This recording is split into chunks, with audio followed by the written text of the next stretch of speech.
Hello everyone and once again welcome back to your own YouTube channel success Sagar with Ravi. हमेशा की तरह फिर से हम लोग सीजीएल 2020 में आए हुए cloze test and PQRS से क्वेश्चंस को सॉल्व कर रहे हैं। पीकी वायरस मतलब सेंटेंस रीअरेंजमेंट, मतलब एक पैराग्राफ रहेगा, उसके सेंटेंसेस जंबल्ड ऑर्डर में रहेंगे। Jumbled order means not in a proper order, पढ़ करके उनको सही सीक्वेंस में लाना इज कॉल्ड पीकी वायरस। चूंकि उनके जो ऑप्शंस दिए रहते हैं वो PQRS के फॉर्म में रहते हैं, इसका नाम ही हो गया पीकी वायरस। तो चलिए इसकी शुरुआत करते हैं, लेकिन सबसे पहले चाहूँगा कि वीडियो को लाइक कर लीजिए, चैनल को अगर सब्सक्राइब नहीं किया तो सब्सक्राइब कर लीजिए और दोस्तों के साथ शेयर जरूर करें। वीडियो देखने के बाद लास्ट में बताइएगा जरूर वीडियो लगी कैसी, क्योंकि आपके कमेंट के माध्यम से हमें समझ में आता है कि what we have to do और किस तरह के और इंप्रूवमेंट इसमें करने चाहिए। तो शुरुआत करते हैं हम लोग इस क्लोज टेस्ट से। The muskmelon, muskmelon मतलब खरबूजा, is blank perfect summer blank. आगे क्या है? इट इज ब्लैंक, वो ब्लैंक को फिल करना है इन वाटर। कंटेंट आगे देखो which can help blank care of our blank fluid loss that we suffer in the hot season. ये हमारा जो है कि क्लोज टेस्ट है आज का, इसको हम लोगों को पढ़ना है। आइए इस पे हम लोग वर्क करना शुरू करते हैं। तो मस्क मेलन चेक कर लेते हैं इसको। ये सब्जेक्ट हो गया, ये इज लगा है तो आगे जो कुछ भी होगा वो सिंगुलर ही होगा। तो ये फ्यू तो हो नहीं सकता, मच आ नहीं सकता, परफेक्ट लगा है तो एन आ नहीं सकता। तो बच क्या गया आपका ऑप्शन ए, यानी कि जो मस्क मिलन जो खरबूजा है इज अ परफेक्ट समर। क्या है? यहां पे जो अ लगाया आपने, इसका जो नाउन आएगा वो यहां आएगा, ठीक है ना। तो यानी कि नाउन काउंटेबल है, कोई ना कोई सिंगुलर ही होगा। एक समर का जो खरबूजा होता है, समर में सबसे अच्छा क्या है? डिजास्टर खतरा है, एनिमी दुश्मन है, कंपेनियन साथी है, हजार्ड खतरा है। क्या है? कंपेनियन साथी है। साथी मतलब क्या? जो आपकी हेल्प करे, आपके बुरे वक्त में आपके साथ आए। तो यानी समर यानी कि गर्मियों के मौसम की बात हो रही है।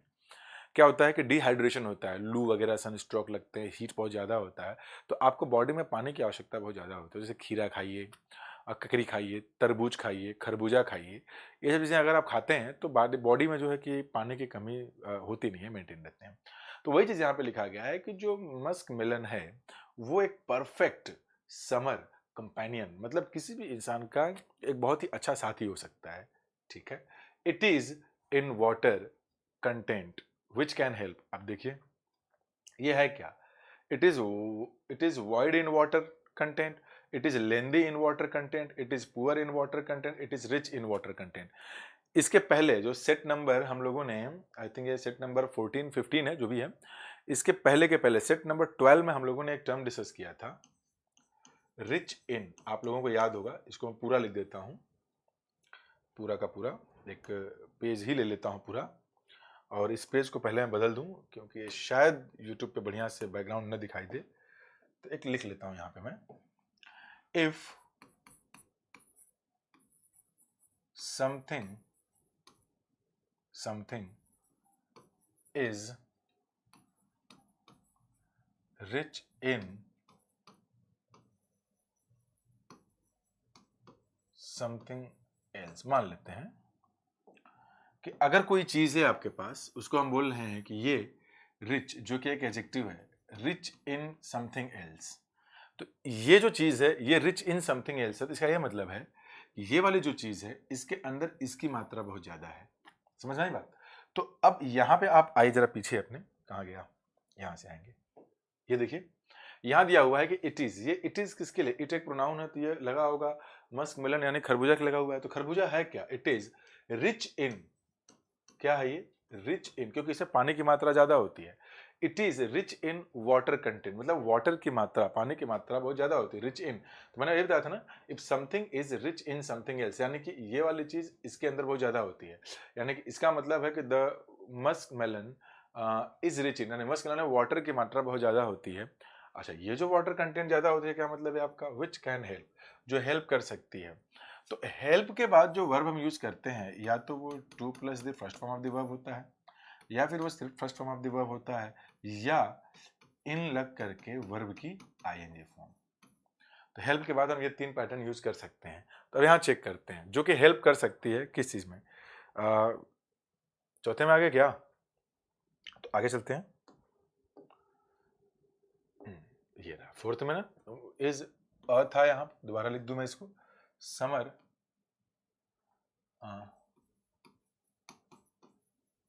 कंपेनियन हो गया ये। It is rich in water content which can help, अब वही है, सेकेंड फॉर्म नहीं आ सकता, which can like care of, कोई फ्रेज ही नहीं है, लुक होगा ही नहीं, टेक केयर ऑफ एक फ्रेज है, टेक केयर ऑफ ये एक फ्रेज है, इसका दूसरा जो फ्रेजल वर्ब हो सकता है इसमें, वो हो सकता है लुक आफ्टर। लुक आफ्टर मतलब किसी की देखभाल करना, तो यहाँ पे केयर ऑफ लगा हुआ है, तो एक बात तो तय है कि टेक ही आएगा यहाँ पे। यानी यहाँ जो सेंटेंस हम लोग देख रहे हैं इसमें ये कहा गया कि जो मस्क मेलन है उसके अंदर बहुत सारा वाटर कंटेंट होता है और ये हेल्प करता है हमें हमारे क्या करने में, देखभाल करने में। ऑफ ऑफ क्या, फ्लूइड लॉस, कहाँ के फ्लूइड लॉस को करता है, माइंड के फ्लूइड लॉस को, फ्लूइड मतलब तरल पदार्थ, या हेल्थ के, या हार्ट के, या बॉडी के, जाहिर सी बात है बॉडी से पसीना निकलता है तो बॉडी में जो ब्लड, जो फ्लूइड लॉस, जो तरल पदार्थ की कमी होती है, लिक्विड की कमी होती है, that we suffer in the hot season. धूप वगैरह में जाते हैं तो उसमें जो कमी आती है बॉडी, और डिहाइड्रेशन जो हो जाता है, प्रॉब्लम आने लगती है, बॉडी के पसीने के रूप में निकल जाता है, प्यास लगती है, तबीयत खराब हो जाती है, तो इस कमी को मस्क मिलन दूर करता है, इसके जो कंटेंट होते हैं। समझ में आ गई बात? तो बड़ा आसान से था, इससे अब आगे बढ़ते हैं हम लोग, अगले क्वेश्चन पे आते हैं। देखिए जरा ये क्या है, तो ये दिया हुआ आपका, sentences of a paragraph are given in jumbled order. Jumbled order मतलब क्या, ऊपर नीचे करके दिया गया है। करना क्या है फिर इसमें, arrange the sentences in the right order, इन सारे सेंटेंसेस को राइट ऑर्डर में करिए, to form a meaningful and coherent paragraph. एक मीनिंगफुल, अर्थपूर्ण, कोहेरेंट मतलब एक तर्क सांघिक जो पैराग्राफ है उसके रूप में इसको बदल के दिखाइए। आइए चेक करते हैं क्या करना है। तो ट्रिक से सबसे पहले ये देख लेते हैं कौन सा नहीं होगा, आसान हो जाएगा फिर काम हमारा। देखें यहाँ जरा, हाँ मान लेते हैं बी से ही, तो ही से तो हो नहीं सकता, दिया भी नहीं है। सी भी नहीं दिया है। D, the king once decided, the king मतलब पहले पता होना चाहिए कौन, डी नहीं हो सकता, यानी शुरुआत तो ए से ही होगी।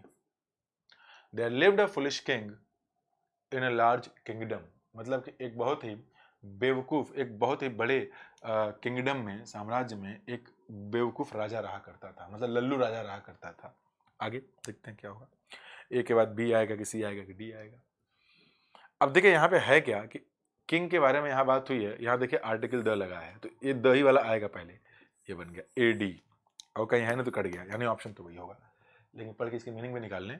द किंग वंस डिसाइडेड, एक बार किंग ने निर्णय लिया क्या, to throw all his ministers, कि इसके जितने मिनिस्टर्स उनको फेंक दे, लात मार के किधर किनारे करे, in prison for a day मतलब इसने सोचा कि सारे मिनिस्टर्स को एक दिन के लिए जेल में डाल दिया जाए, चलो डाल दिया, राजा है भाई कुछ भी कर सकता है।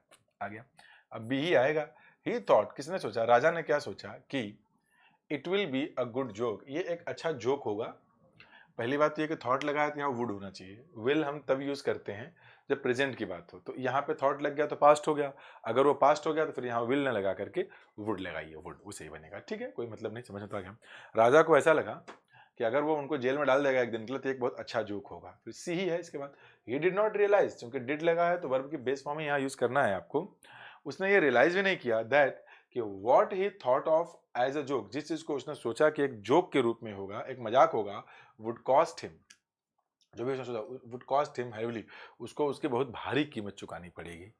समझ में आई बात? ये था अपना, राजा भी ऐसे डाल दिया पूरे मिनिस्टर्स को जेल में, मतलब जो काउंसिल ऑफ मिनिस्टर्स हैं उन्हीं को डाल दिया। काउंसिल्स ऑफ मिनिस्टर्स अच्छे होने चाहिए, राजा भले मूर्ख हो लेकिन उसके सलाहकार अगर अच्छे हों तो भी राज्य को चलाया जा सकता है ना। ये किसी ऑर्गेनाइजेशन के लिए भी लागू होता है कि राजा अगर कम जानकार भी हो तो कोई दिक्कत नहीं है, लेकिन जो वो अपने काउंसिल ऑफ मिनिस्टर्स को हायर करता है, अपने अधिकारियों को जो हायर करता है, वो पढ़े लिखे और ढंग के दिमाग वाले होने चाहिए। अगर वही लल्लू निकल गए तो पूरे साम्राज्य का जो है तहस नहस कर देंगे। कुछ बात मुझे याद आ गई तो मैंने कहा इस बात को भी यहाँ बोल दिया जाए। आइए आगे देखा जाए।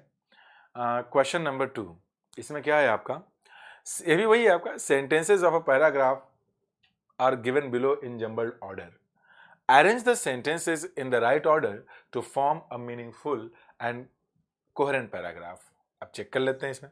सबसे पहले देखिए कौन कौन सा नहीं हो सकता। देखिए बी और ए है तो पहले बी ही देख लीजिए होगा। द सिटी इज, तो कौन सी सिटी है पहले पता होना चाहिए, तो नहीं पता, यानी कि सी और डी नहीं हो सकते, ये दोनों तो हो ही नहीं सकता, हटा दीजिए इसे, क्या इसमें घबराना इतना। अब चेक करते हैं, होगा तो शुरू ए से ही। है ना।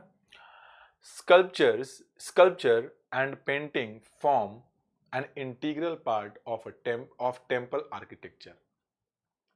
यानी किसी भी टेम्पल के आर्किटेक्चर में जो एक अभिन्न अंग, इंटीग्रल पार्ट मतलब एक ऐसा पार्ट, भाग जिसे अलग नहीं किया जा सकता, एक अभिन्न अंग होता है क्या, ये मूर्तिकला और पेंटिंग, ये सब किसी भी टेम्पल आर्किटेक्चर के एक अभिन्न अंग होते हैं। मतलब मूर्तिकला नहीं पता, पेंटिंग नहीं पता तो कैसे अच्छा बनेगा, ठीक है। अब हमें ये देखना है कि ए के बाद बी आएगा कि ए के बाद सिटी। देखिए यहाँ पे ये स्कल्पचर एंड पेंटिंग की बात हुई है, किसी सिटी की बात नहीं हो तो बी तो नहीं हो सकता, तो काट दीजिए इसे। ये बी नहीं हो सकता तो इसे काट दीजिए, कोई दिक्कत वाली बात नहीं इसमें। आगे देखते हैं इसमें, यानी कि होगा क्या, see the finest example of this is Konark temple in Puri.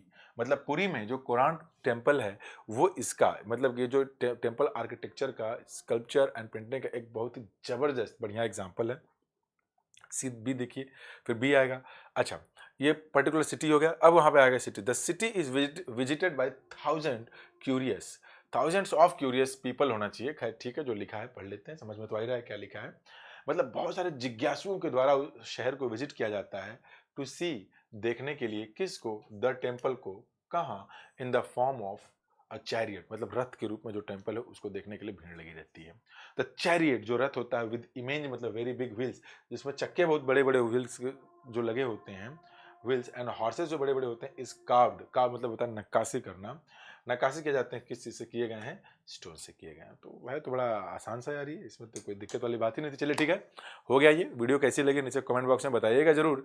Video को लाइक नहीं किया तो लाइक जरूर कर दीजिए, चैनल को सब्सक्राइब कीजिए और कमेंट बॉक्स में अपने सुझाव जरूर दीजिए। Thank you very much. Feedback.